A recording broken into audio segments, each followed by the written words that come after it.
नमस्कार, मैं हूं आपके साथ आस्था कौशिक और आप देख रहे हैं महाबहस। आज सबसे बड़ी डिबेट में होगी बात एसआईआर की, एसआईआर का पर्चा, वोट चोरी की चर्चा। आज संसद के अंदर एसआईआर और चुनाव सुधार पर गृह मंत्री अमित शाह बोले, राहुल गांधी ने अपनी बात रखी और दोनों ही नेता किस तरह सदन के अंदर आमने सामने आ गए, किस तरह एक दूसरे को घेरते नजर आए, उस पर भी हम बात करेंगे। लेकिन सबसे पहले आपको आज के पॉलिटिकल पंच दिखाते हैं। अगर लोकतंत्र में चुनाव जिसके आधार पर होते हैं वो मतदाता सूची ही प्रदूषित है, तो चुनाव कैसे साफ और सुथरे हो सकते हैं? समय समय पर मतदाता सूची का गहन पुनर्निरीक्षण जरूरी है। इसलिए चुनाव आयोग ने फैसला किया कि 2025 में इसको किया जाएगा। जिसका वोट होता है वही भारत का नागरिक होता है, और जो भारत का नागरिक होता है उसी को अधिकार मिलता है वोट डालने का। ये सोची समझी रणनीति, साजिश, षड्यंत्र है कि एसआईआर के बहाने ये लोग एनआरसी कर रहे हैं। राहुल गांधी जी ने 5 नवंबर 2025 को एक प्रेस कॉन्फ्रेंस में परमाणु बम फोड़ा। अब वो परमाणु बम के अंदर उन्होंने कहा कि हरियाणा में एक ही घर में 501 वोट पड़ गए। चुनाव आयोग ने इतनी स्पष्टता करी। देखिए, मैंने 2-3 चीज़ें कही थी। मैंने कहा था ट्रांसपेरेंट वोटर लिस्ट सबको दीजिए, उसके बारे में एक शब्द नहीं बोला। मैंने कहा कि ईवीएम का आर्किटेक्चर सबको दे दीजिए, उसके बारे में एक शब्द नहीं कहा। मैंने कहा था कि बीजेपी के नेता हरियाणा में और बिहार में वोट दे रहे हैं, उसके बारे में नहीं कहा। मेरे प्रेस कॉन्फ्रेंस में सॉलिड प्रूफ है, उसके बारे में कुछ बोला नहीं। उनके दौरों के बारे में मैं क्या कह सकती हूँ, लेकिन ये सबके लिए बहुत ही प्रत्यक्ष है कि क्यों उनकी जो पार्टी है वो सिंगल डिजिट पे आ गई है।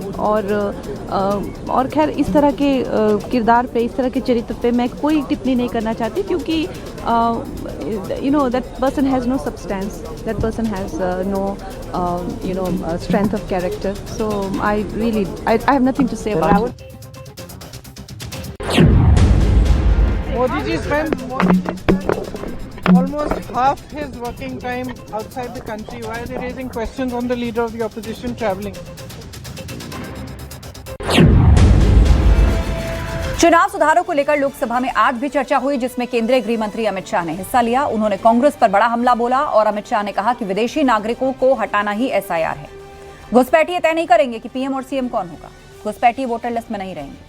हरियाणा में वोट चोरी नैरेटिव गढ़ा गया। राहुल गांधी ने गलत जानकारी फैलाई। वोटर लिस्ट कोई हो, उनका हारना तय है। आप जीतो तो चुनाव आयोग महान, आप हारो तो चुनाव आयोग निकम्मा, ये आरोप गृह मंत्री ने लगाए। वहीं राहुल गांधी ने लोकसभा में चर्चा के दौरान अमित शाह को चुनौती दे दी। राहुल गांधी ने प्रेस कॉन्फ्रेंस पर ओपन डिबेट का चैलेंज अमित शाह को दिया और साथ ही ये भी कहा कि सरकार ने चुनाव आयोग को फुल इम्यूनिटी दी, जिससे वो मनमानी कर रहा है। आज इसी पर हम महाबहस करेंगे और जो पैनल हमारे साथ जुड़ रहा है उससे आपका इंट्रोडक्शन करा देते हैं। हमारे साथ मनीष शुक्ला जी हैं, बीजेपी प्रवक्ता। कपिल श्रीवास्तव जी हमारे साथ, सपा प्रवक्ता। इंजीनियर आगा यूनुस साहब जी हमारे साथ हैं, कांग्रेस के स्पोक्स पर्सन, अब से कुछ देर में ज्वाइन करेंगे। विभूति नारायण राय, पूर्व डीजीपी यूपी, वो भी हमारे बीच होंगे। रतिभान त्रिपाठी जी, वरिष्ठ पत्रकार, वो भी हमें ज्वाइन करेंगे। महाबहस के सवालों पर तब तक एक नजर डाल लेते हैं। राहुल के चैलेंज पर शाह ने वोट चोरी क्यों गिनवाई। राहुल गांधी ने जब ओपन डिबेट का चैलेंज दिया तो गृह मंत्री अमित शाह ने संसद के अंदर कहा कि मैं आपको बताता हूं वोट चोरी किसे कहते हैं, और एक एक करके उन्होंने कई फैक्ट्स को सामने रखा और विपक्ष पर जबरदस्त प्रहार किया। अखिलेश क्यों बोले एसआईआर बहाना, सरकार कर रही एनआरसी। अखिलेश यादव बीजेपी को घेर रहे हैं और कह रहे हैं कि एसआईआर तो बहाना है, उसकी आड़ में ये एनआरसी चल रहा है। वोट चोरी की लड़ाई नेहरू, इंदिरा, सोनिया तक आई। गृह मंत्री अमित शाह ने जब वोट चोरी को परिभाषित किया और जो फैक्ट्स रखे उसमें किस तरह पंडित नेहरू से लेकर इंदिरा गांधी और सोनिया गांधी को घेरा, इस पर आज हम चर्चा करेंगे। तो चलिए चर्चा की शुरुआत करें। लेकिन उससे पहले आपको बता दें, राहुल गांधी ने लोकसभा में चर्चा के दौरान अमित शाह को चुनौती दी। राहुल गांधी ने प्रेस कॉन्फ्रेंस पर ओपन डिबेट का चैलेंज अमित शाह को दिया। it on my press conference. Yes. Let us go. Yes. Let us have very good idea. Let us have a debate on my press conference. Okay. Amit Shah ji, I challenge you. I challenge you to have a debate on the 3 press conferences. Please, please, please, ठीक है, बैठ जाइए, please बैठ जाइए। माननीय, please माननीय, आपने बात करी, प्लीज।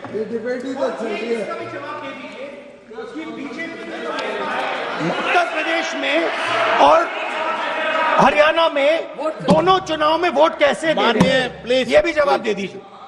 माननीय गृह मंत्री जी, मान्यवर, पहली बात मैं स्पष्ट करना चाहता हूं, मैं 30 साल से विधानसभा और संसद में जनप्रतिनिधि के रूप में चुनकर आता हूं। मुझे लंबा अनुभव है संसदीय प्रणाली का। विपक्ष के नेता महोदय कहते हैं कि पहले मेरी बात का आप जवाब दीजिए, मैं सुनना चाहता हूं। आपकी मुनसफी से संसद नहीं चलेगी। मेरे आप बोलने का क्रम मैं तय करूंगा। इस तरह से नहीं चलेगी संसद। मान्यवर, उनको धैर्य रखना चाहिए, उनको धैर्य रखना चाहिए मेरा जवाब सुनने का। इनकी एक एक बात का जवाब मैं दूंगा, मगर मेरे भाषण का क्रम वो तय नहीं कर सकते, मैं करूंगा, क्योंकि मैं बोल रहा हूं। मान्यवर, और अब डिबेट की शुरुआत करते हैं। सबसे पहले मनीष शुक्ला जी, आप ही से सवाल। राहुल गांधी के आरोप का चुन चुनकर गृह मंत्री अमित शाह ने संसद में जवाब दिया, लेकिन उसके बाद भी राहुल गांधी कह रहे हैं कि मेरे सवाल पर तो जवाब ही नहीं आया। हरियाणा में जो उन्होंने प्रेस कॉन्फ्रेंस की, वोट चोरी की बात की, उस पर जवाब नहीं दिया गया। ये राहुल गांधी आरोप लगा रहे हैं। देखिए आस्था जी, पहले समझने की आवश्यकता है कि ये जो मतदाता सूची की पुनरीक्षण होता है, ये सतत चलने की प्रक्रिया है। एसआईआर उसी को अभियान के स्वरूप में चलाया जा रहा है। और विपक्ष देखिए लगातार जो संवैधानिक संस्थाएं हैं, जो देश को चलाने वाली संस्थाएं हैं, उसको कटघरे में खड़ा करता है। और राहुल गांधी तो हिट एंड रन पॉलिसी पे काम करते हैं। कोई आरोप लगाए भाग गए, पहले ईवीएम पे आरोप लगाते थे, अब आजकल मतदाता सूची को उन्होंने ले रखा है। हरियाणा के वोटर लिस्ट को जब उन्होंने चैलेंज किया था तो चुनाव आयोग ने उसको विस्तार से बताया था। और आज सदन में माननीय गृह मंत्री जी ने, नेहरू जी ने किस तरीके से सरदार पटेल को वोट चोरी करके प्रधानमंत्री बनने से रोका, किस तरीके से इंदिरा गांधी को रायबरेली में जो वोट चोरी उन्होंने किया था, माननीय उच्च न्यायालय इलाहाबाद ने उनको गलत ठहराया। और सोनिया जी का भी विषय आजकल सिविल कोर्ट में है वहां दिल्ली में। तो निश्चित रूप से देखिए इन लोगों का जो सवाल है उसके उत्तर अंतहीन है, क्योंकि वो किसी चीज को समझना नहीं चाहते, इतिहास को पढ़ना नहीं चाहते। और कहीं ना कहीं जो हार हुई है राहुल गांधी के पिछले 12-14 सालों में, जिसका नेतृत्व राहुल गांधी करते हैं, उस हार की जिम्मेदारी लेने से बचना चाहते हैं। उस हार का ठीकरा कभी ईवीएम पर, कभी मतदाता सूची पे, कभी चुनाव आयोग पे, तमाम संस्थाओं पर ये लोग डालना चाहते हैं, इसीलिए इस तरह की बात करते हैं। ठीक है मनीष जी, मैं लौटूंगी। हमारे बीच में कांग्रेस पार्टी के प्रवक्ता इंजीनियर आगा यूनुस साहब। यूनुस साहब, गृह मंत्री अमित शाह ने जब जवाब दिया, वोट चोरी पर सवाल पूछा गया था, तो उन्होंने कहा मैं बताता हूं वोट चोरी क्या होता है। उन्होंने कहा नेहरू का पीएम बनना पहली वोट चोरी। हाईकोर्ट पर इंदिरा गांधी का फैसला, जब चुनाव को खारिज किया था हाईकोर्ट ने, हाईकोर्ट पर इंदिरा गांधी का फैसला दूसरी वोट चोरी। इंदिरा गांधी ने चौथे नंबर के जज को सीजेआई बनाया। और सबसे बड़ा प्रहार उन्होंने किया कि सोनिया गांधी नागरिक बनने से पहले वोटर बन गई, और बिना योग्यता के मतदाता बनाना भी वोट चोरी। देखिए, अगर देश के सामने झूठ बोलने के लिए संसद का इस्तेमाल किया जाए, ये देश के लिए बड़ा चिंता का विषय है। जिस प्रकार माननीय गृह मंत्री जी ने संसद के अंदर तानाशाही रवैया अख्तियार किया, और जिस तेवर से उन्होंने कहा कि मैं तय करूंगा, मैं तय करूंगा, ये बताता है कि ये तानाशाही सरकार चल रही है। और तानाशाह, ये गृह मंत्री तानाशाही पे कहीं ना कहीं जा चुके हैं। आज सवाल है, पूरा देश जानता है कि वोट चोर कौन है और वोट चोरी कौन कर रहा है। सबने सुना था ना बैठकर, जब राहुल गांधी बोल रहे थे तो सबने सुना था, पूरे समय जितना भी उनका था बोलने का, सब लोगों ने सुना। किसी में ने बीच में ना तो टोका, ना किसी ने वॉकआउट किया। लेकिन जब गृह मंत्री बोल रहे थे, उसके बाद वॉकआउट कर गई कांग्रेस पार्टी। और फिर बाहर आके आप कहते हैं कि हमें हमारे सवाल का जवाब नहीं मिला। तो एक भी सवाल का जवाब कहाँ दिया गया? ये तो एक आलाप चल रहा था। माननीय गृह मंत्री जी एक आलाप कर रहे थे, सवालों का जवाब कहाँ दे रहे थे? एक भी सवाल का जवाब नहीं दिया। उन्होंने बताया, माननीय राव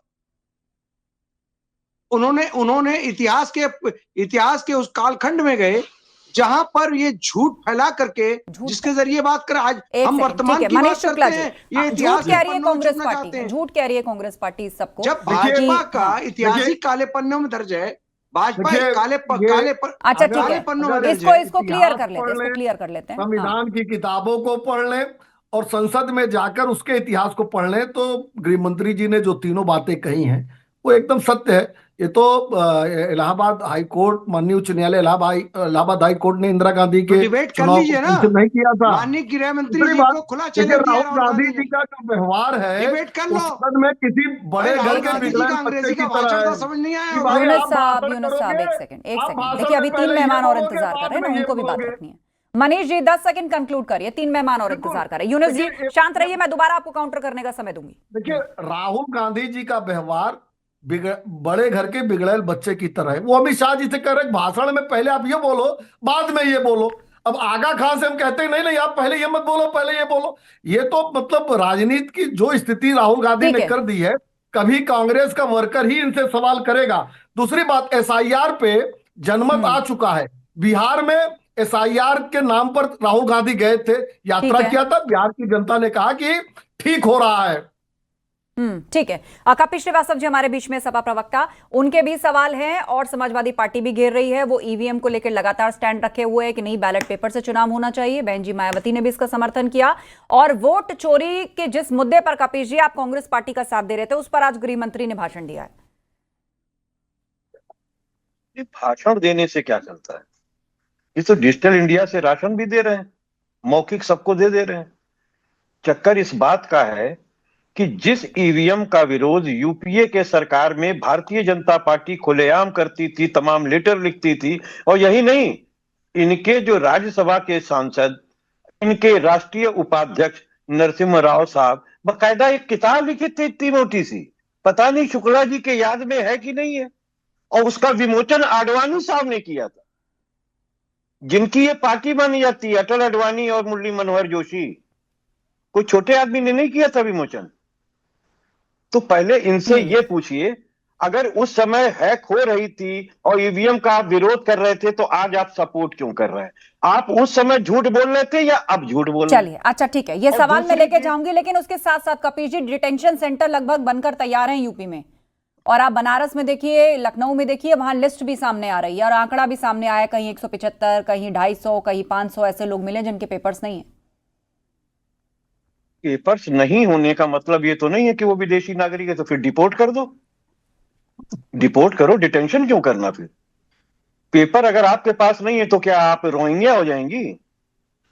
चीज इस चीज की है कि कोई कमाने के लिए किसी शहर गया, अगर उसके पास वहां के पेपर नहीं है, और ज्यादातर तो वहां पे आसाम के और पश्चिम बंगाल के लोग साबित हुए। हाँ, लेकिन उनको वेरीफाई करने के लिए पुलिस की टीमें गई हैं दोनों राज्यों में, और अगर वहां पर मिलान नहीं हो पाता है, वहां पर वो वोटर नहीं पाए जाते हैं या उनका रूट नहीं मिलता है, तो फिर उनको डिटेंशन सेंटर भेजा जाएगा। मैं आपको बार बार ये कह रहा हूं, डिटेंशन सेंटर उनके लिए बना है जो विदेशी नागरिक हैं, तो आप उनको डिपोर्ट करेंगे ना। मैं तो यही पूछ रहा हूं, 3,500 लोगों को आपने दिल्ली में रखा हुआ है और पिछले 3 सालों से डिटेंशन आपने किया हुआ है, लेकिन डिटेक्ट और डिपोर्ट नहीं कर पाए, खाली डिटेंशन किया हुआ है, और आप बैठा के चावल और राशन खिला रहे हैं देश का। ठीक है, मनीष शुक्ला जी, इस पर आपका रिएक्शन। उसके बाद हमारे साथ विभूति नारायण जी जुड़ चुके हैं, पूर्व डीजीपी यूपी है, मैं उनकी टिप्पणी लूंगी, लेकिन उससे पहले मनीष जी आपका जवाब। देखिए, जब रोहिंग्यों के खिलाफ, बांग्लादेशियों के खिलाफ, घुसपैठियों के खिलाफ कार्रवाई होगी तो अखिलेश यादव और उनकी पार्टी से इसी तरह के जवाब की उम्मीद है। डिटेंशन सेंटर इसलिए बनाया गया है कि जो संदिग्ध है उनको रखा जाएगा, उनके जो डॉक्यूमेंट्स, जहां उन्होंने अपना आवास बताया है, अगर कहीं बताया है तो वहां जाके पुलिस जांच करेगी। अगर विदेशी, अरे भाई, अगर विदेशी मिलेंगे, देखिए हमको आपका दर्द पता है, हमको आपका दर्द पता है। आपको अपराधियों, माफियाओं और घुसपैठियों के समर्थक हैं, खुलेआम समर्थक, आपका दर्द पता है।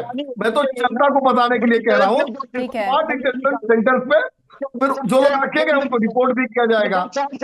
घुसपैठियों पर भाजपा शोर मचाने की आदत है कि हल्ला ये ऐसी बात है। अपने वक्त में बोलिए ना। बदल दीजिए, जनता आप देखती तो ना है। बोले भाजपा के प्रवक्ता महोदय। वो इसीलिए सबक अपने भी अपने वक्त सिखाती में है। बोलिए आप लोग। ये सवाल आप पूछोगे, भाग जाओगे। ये हिट एंड रन पॉलिसी बंद कर दो, बंद कर दो। ठीक है, बिहार में कितने ठीक है, मैं आप दोनों को रोकना चाहती हूँ। हाँ, आगा यूनुस साहब 10 सेकंड, आगा यूनुस साहब 10 सेकंड, उसके बाद मैं विभूति नारायण राय जी का रुख करती हूँ। घुसपैठियों के मुद्दों पर, घुसपैठियों के मुद्दों पर मुझे पता है ये भाजपा के प्रवक्ता ना कुछ बोले तो अच्छा है, क्योंकि मैं बताना चाहता हूं कि डॉक्टर मनमोहन सिंह सरकार में 92,000 घुसपैठियों को डिपोर्ट किया गया, ठीक है। और नरेंद्र मोदी की सरकार में 11 साल में मात्र 3,500 घुसपैठियों को डिपोर्ट किया गया। ठीक है, ये चलिए, घुसपैठियां ये आंकड़ा जो आप दे रहे हैं वो आंकड़ा आपने कहां से कोट किया है? ठीक है, मैं उस सवाल को लेकर जाऊंगी, लेकिन जब बात चेकिंग की चल रही है, वेरिफिकेशन की चल रही है, जिस ड्राइव में ऑपरेशन टॉर्च यूपी पुलिस लगातार चला रही है, हमारे बीच में विभूति नारायण राय जी है, पूर्व डीजीपी यूपी। मैं उनसे सवाल कर लेती हूँ। सर बताइए, जिस बात की अभी चर्चा हो रही है कि मान लीजिए कहीं कच्ची बस्ती है, झुग्गी बस्ती है, वहां पर पहुंची है पुलिस, किन किन डॉक्यूमेंट्स को चेक किया जा रहा है? और जिस बात को अभी प्रदेश का विपक्ष कह रहा है कि भाई डॉक्यूमेंट नहीं है तो क्या उनको रोहिंग्या या बांग्लादेशी मान लिया जाए या उनको फॉरेनर मान लिया जाए? किस आधार पर ये कैसे तय होगा कि ये डिटेंशन सेंटर जाएंगे? इसके प्रोसेस के बारे में बताइए जी। सारी दिक्कत तो यही है ना, दो तरह की स्थितियां मैं विजुलाइज कर रहा हूँ। एक तो हमारे यहाँ पिछले कुछ सालों में बहुत जबरदस्त धार्मिक विभेद बढ़े हैं और बहुत ज्यादा डिस्क्रिमिनेशन खासतौर से उत्तर प्रदेश में हो रहा है। तो एक तो ये बड़ा भारी खतरा है कि वो किसी भी मुसलमान को, और खासतौर से अगर वो बंगला बोलता होगा तो उसको रोहिंग्या घोषित करके या उसको बांग्लादेशी घोषित करके पकड़ा जा सकता है। और दूसरे, डिटेंशन सेंटर्स किसी सभ्य समाज के डिटेंशन सेंटर नहीं है। आप किसी भी डिटेंशन सेंटर में जाइए ना, वहाँ किसी भी सभ्य समाज में जब आप किसी को डिटेन करते हैं तो उसको कम से कम भोजन, उसके शौच, उसके मनोरंजन, इन सब की जो बुनियादी सुविधाएं वो देते हैं। ये लेकिन सर जो विजुअल्स हमें मिल रहे हैं उसमें तो दिख रहा है कि टेम्परेरी जो स्थापित किया गया है उसमें बेड भी है, महिला रूम, पुरुष रूम, किचन की अलग व्यवस्था है, वॉशरूम, वो सब मार्ग दिख रहा है, इसके विजुअल भी चल रहे हैं। एक बार विजिट करके देखिए, वो नर्क जैसे होंगे। ये तो एक तो आप देख रहे हैं सर दर्शक, रिलीजियस धार्मिक आधार पर डिस्क्रिमिनेशन होगा, और दूसरे वो नर्क जैसे आश्रय स्थलों में रहेंगे। तो मैं समझता हूं कि इसमें ये सही है कि अगर वो विदेशी नागरिक है तो उनको जाहिर है कि भारत के मतदाता होने का अधिकार नहीं है, लेकिन इसका फैसला थोड़ा ज्यादा संवेदनशील तरीके से होना चाहिए। एक संवेदनशील संगठन जो है, यही मेरा सवाल था, वो क्या कागज होगा जो तय करेगा कि भाई इनको डिटेंशन सेंटर भेजना है या ये नेगेटिव लिस्ट में भेजे जाएंगे? देखिए, कागज तो ये गोल पोस्ट की तरह रोज ही चेंज हो रहा है। कभी कहा जाता है कि आधार कार्ड बहुत पवित्र कागज है, और कभी कहते हैं कि आधार कार्ड का कोई आधार ही नहीं है। सर वो तो सुप्रीम कोर्ट ने कहा है ना, ये टिप्पणी सुप्रीम कोर्ट की है। हाँ, अपने पिता का जाकर के स्कूल का सर्टिफिकेट ले आओ, जैसे आसाम में शुरू हुआ था। तो वो तो मुसलमानों को छोड़ दीजिए, हिंदू जो वहां के पढ़े लिखे हिंदू जो सरकारी नौकरियों में थे वो भी नहीं ढूंढ पा रहे थे। आप मुझे से कहिए कि मैं जाके अपने पिता का जहां से उन्होंने प्राइमरी स्कूल किया था वो सर्टिफिकेट ले आऊं तो मैं नहीं ला पाऊंगा। सर आपको उसकी आवश्यकता क्यों पड़ेगी? आप प्रशासनिक सेवा में रहे हैं, आप वोट डालते होंगे, आपके पिता वोट डालते होंगे, आपका परिवार वोट डालता होगा, एक दूसरे का मिलान ही तो कर रहे हैं बीएलओस। ये तो उन लोगों की, हाँ, ये तो उन लोगों की बात है कि जो कब से बसे हैं, उनकी कौन सी जनरेशन यहाँ पर चल रही है, कच्ची बस्तियों में रह रहे हैं, अवैध है वो पूरी तरीके से, कहीं बिजली है कहीं नहीं है, वो भी सब पकड़ में आ रहा है। मनीष जी देखिए, कितना बातों को भ्रम पैदा करना चाहते हैं विभूति जी। ठीक है, किस आदमी से, किस व्यक्ति से एसआईआर के दौरान उसके पिताजी के प्राथमिक विद्यालय का सर्टिफिकेट मांगा गया, अगर आज ये बता दें। देखिए, ये आप जो डिटेल कर रहे हैं, मुझे सिर्फ इतना ही बात आप बता दीजिए मनीष भाई, लोग हैं, बहुत छोटी सी बात आप बता देते हैं, लोग एकदम क्लियर हो। एक सेकंड, एक एक करके बात रखिए। कपिल जी उनकी बात सुन लीजिए, मैं आपको काउंटर करने का समय दूंगी। मनीष जी 10 सेकंड। जो वामपंथी मानसिकता के लोग हैं वो इसी तरह से भ्रम पैदा करके धोखा देते हैं। कहाँ मांगा जा रहा है किसी के पिताजी के प्राथमिक विद्यालय का सर्टिफिकेट? प्रतिभान जी भी हमारे बात बोलेंगे, उनसे पूछ लीजिए, या यहाँ जितने लोग बैठे हैं किसी से मांगा गया ये डॉक्यूमेंट्स मांगा जा रहा है? लेकिन इस तरह की बात 20 सेकंड बोल लीजिए, 20 सेकंड बोल लीजिए। ठीक है। एक वर्ग में डर पैदा हो जाए, ये डर और भय पैदा करके जो वोट लेने की राजनीति इस कुछ देश में जवाब नहीं चल दे रही रहे है, हैं, भाग रहे हैं। 10 सेकंड कपीश जी, 10 उसके सेकंड कपीश जी, मास्टर फिर को मैं ये रतिबान जी का मोहब्बत रुख नहीं करती हूँ। देखिए, बहुत स्पष्ट सी बात है कि आपको तो सुप्रीम कोर्ट ने ऑर्डर किया हुआ है और आपने 14 साल के अंदर, 12 साल के अंदर केवल 3,500 डिपोर्ट्स किए हैं, जिसका विदेश मंत्रालय में लिस्टिंग है। और जो यूपीए गवर्नमेंट हुई थी वो भी विदेश मंत्रालय में लिस्टिंग है। खोल लीजिए वेबसाइट, चेक कर लीजिए। और दूसरी चीज मैं आपको कह रहा हूँ, अरे सुन लीजिए, अब आपका फोन खोल लीजिए। शुक्ला जी तो बहुत तकलीफ हो रही है, क्यों आप लोग एक दूसरे के बीच में इंटरप्ट करते हैं? मैं ये कह रहा हूं कि जहां चुनाव होते हैं, प्रधानमंत्री और अमित शाह जी क्या कहते हैं कि घुसपैठी हमको हटाना, विदेशी नागरिकों को आज हटाना। तो उन्होंने संसद में बोला ना कि भाई जिनके पास, हाँ, जो एसआईआर में क्वालिफाई नहीं कर पा रहे या जो घुसपैठी हैं वो देश का पीएम या सीएम तय नहीं करेंगे। अरे भाई, उनको वोट देने का अधिकार नहीं रहेगा। अभी फिलहाल ना तो ऐसा कहीं चुनाव तुरंत में आने जा रहा है, ये तो मुद्दा चल ही रहा है। मुझे सिर्फ ये बताइए, फिर उसके लिए एसआईआर कराने की क्या जरूरत? डिटेंशन करने के लिए और डिपोर्ट करने के लिए, डिटेक्ट करने के लिए एसआईआर की जरूरत तो नहीं है। भाई एसआईआर अलग चीज बाहर है, भेजने के लिए नहीं है। और दूसरा ये क्या, एसआईआर एक वेरीफाइड फाइनल लिस्ट है और बहुत सारे ऐसे लोगों के भी नाम उसमें एडेड हैं जिनका स्वर्गवास हो चुका है या जिनका जिला ट्रांसफर हो चुका है। कहीं कहीं 2 जगह लिस्टेड भी हैं, ऐसे भी लोग हैं। आप स्वयं नहीं सुन रही हैं। नहीं, मैं सुन रही हूँ, पर मैं कह रही हूँ कि केवल इसको एक लाइन में लपेटा नहीं जा सकता है। इसके अंदर बहुत सारे प्रोविजंस हैं। मेरी बात सुन लीजिए। हाँ। सुन तो लीजिए। मैं ये कह रहा हूँ कि जिनको डिटेंशन में आप रखेंगे, क्या उनके जो है वोटर लिस्ट में नाम है कि उन्होंने गलत चढ़वाए हैं, ये विदेशी नागरिक हैं? अरे आप नंगे हो चुके हो। अच्छा, ठीक है। रतिबान त्रिपाठी जी हमारे बीच में, वरिष्ठ पत्रकार। सर माफी के साथ अब मैं आपके पास थोड़ा लेट आ रही हूँ क्योंकि आप देख रहे हैं कि किस तरह चर्चा चल रही है और बहुत ज्यादा इंटरप्शन यहाँ पर हो रहा है। सभी लोग आतुर हैं, पक्ष विपक्ष, क्योंकि आज संसद में भी हमने देखा ऑलमोस्ट फेस ऑफ ही गृह मंत्री और राहुल गांधी का हो गया था वहां पर। जी देखिए, एसआईआर की जो प्रक्रिया है वो कहीं से गलत नहीं लग रही है और एसआईआर होना आवश्यक है। लेकिन अगर जिस तरह से बात हो रही है कि एनआरसी कराया जा रहा है, अगर एनआरसी भी कराया जाए तो क्या गलत है? मैं ये कह रहा हूं कि अगर एनआरसी भी कराया जाए तो क्या गलत है? अगर भारत के नागरिकों की पहचान इस एक किसी मौके विशेष पर हो रही है तो इसमें क्या गलत क्या है? दोनों एक साथ काम हो जा रहे हैं। लगभग 10 लाख के करीब उत्तर प्रदेश में घुसपैठियों की बात बताई जा रही है कि लगभग बांग्लादेशी या रोहिंग्या मुसलमान हैं। इनकी पहचान भी अगर इसी एसआईआर के से लगे हाथ हो जाए तो इसमें गलत क्या है? डिटेंशन सेंटर बनाए जा रहे हैं, उनको उनकी पहचान कराई जा रही है, उसमें कोई गलती तो है नहीं। लेकिन हमारे देश की राजनीति थोड़ा, जब कोई मुद्दा नहीं मिलता तो हमारे देश के राजनेता अलग अलग दिशाओं में भटकाने की कोशिश करते हैं। उसमें खास तौर से विचारधारा विशेष के लोग गुमराह करते हैं कि नहीं साहब उनके पिता का नाम कैसे आधार ले आइए। ये तो गलत बात है, ये बातें ही गलत हो रही थी। एसआईआर कहीं से गलत नहीं है। मेरा खुद का एसआईआर हुआ है, मुझसे विभूति नारायण राय जी कुछ कहना चाहते हैं। सर बोलिए। ठीक है रतिबान जी, ठीक है सर बोलिए। देखिए, 2 चीजें कंफ्यूज की जा रही हैं। हाँ, एक सेकंड थोड़ा सा सब लोग साइलेंट होंगे। क्या है कि आप लोग जो लॉजिक रख रहे हैं थोड़ा क्लैरिटी से सुनाई आएगा। सर बोलिए।